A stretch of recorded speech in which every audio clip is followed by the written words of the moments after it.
घर जाती हुई हुकूमत को आला ओहदों पर तैनातियां नहीं करनी चाहिए। बंद दरवाजों के पीछे होने वाले फैसले अवाम कबूल नहीं करेंगे। पीटीआई रहनुमा हमाद असर ने खबरदार कर दिया, कहा हुकूमत का जाना नागुज़ीर है। यास्मीन राशिद बोली, खान की बात दुरुस्त साबित हुई, इकॉनमी के बगैर मुल्क नहीं चल सकता। उमर सरफराज चीमा ने कहा कि इनका एक दिन भी मजीद हुकूमत में रहना मुल्क के मफाद में नहीं, साफ शफाफ इंतखाबात ही इन सारे मसाइल का वाहिद हल है। वफाकी हुकूमत इलेक्शन से भागने के लिए मुख्तलिफ बहाने ढूंढ रही है। हुकूमत और अगर आपको हमारी ये वीडियो पसंद आई है तो लाइक पर क्लिक कीजिए। इलेक्शन में इमरान खान का मुकाबला नहीं कर सकती।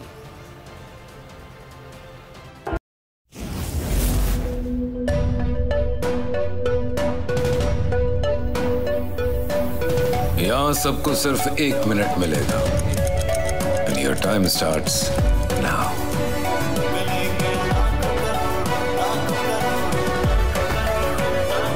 लाखों करोड़ों बस 1 मिनट में। जीतो 1 मिनट में, जीतो 1 मिनट में, जीतो 1 मिनट में, जीतो 1 मिनट में।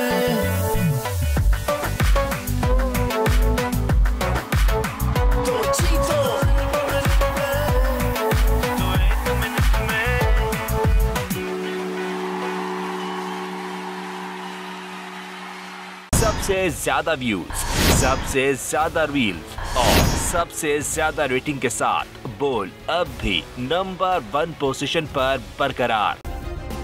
सब्सक्राइब करें और बेल दबाएं ताकि कोई खबर रह न जाए।